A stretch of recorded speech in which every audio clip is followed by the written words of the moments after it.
In Mobile, Alabama, we are fortunate to have an abundant supply of water.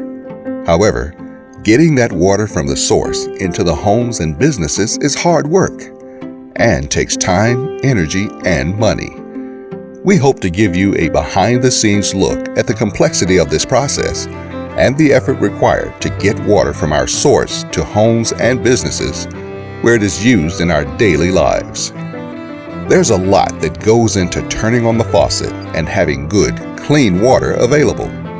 Please enjoy our series on what it takes to keep water working. Under the streets and sidewalks of our city, there are enough water pipes and wastewater pipes laid back to back to make a trip to Los Angeles and halfway home to Mobile.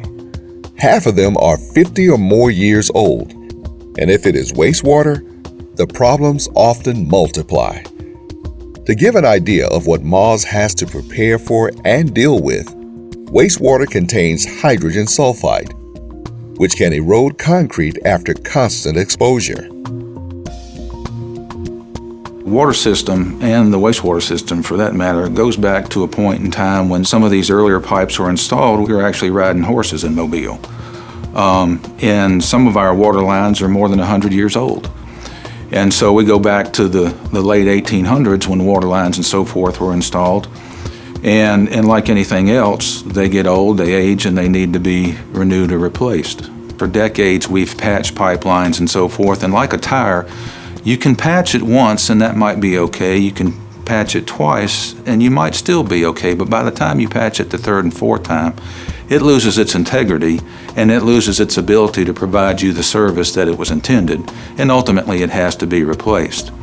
The same thing is true with an automobile. We buy an automobile, it's reliable for a period of time, then it needs repairs and we make repairs, but after a time it gets to a point where it's reached its useful life. It's no longer reliable and it has to be replaced. Well, what we know is, especially with automobiles and the same thing with infrastructure, when it needs to be replaced, it costs far more to replace it than what it cost to originally purchase it. And that's what we're faced here in this utility.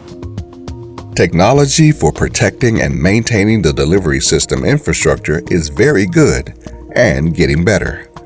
MAWS has incorporated technology where possible, and the cost savings and efficiency have been impressive.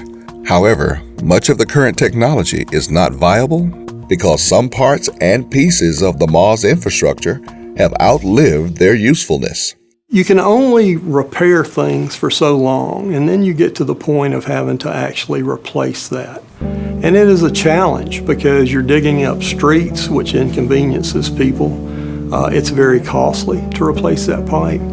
But after a period of time, you have to get to that. Now, if there's a pipe that breaks down on the street today, we'll go out and look at that. If we're able to, we'll put a repair band on that, which will hold it for a good period of time. After a while, though, if you continue to have breaks on that same line, you have to get to the point of replacing that pipe totally. And again, this is a challenge that we face in this utility, and quite frankly, it's a challenge that all water utilities around the country are dealing with today. Have you ever wondered, where does one go to purchase a water tower? There's not a store, and to install one, the cost estimate is certainly not inexpensive. It is just an indication that despite high-profile, giant reminders like water towers, as citizens, we can take a basic source of survival for granted. Most of MAWS infrastructure we never see, unless a street is being excavated.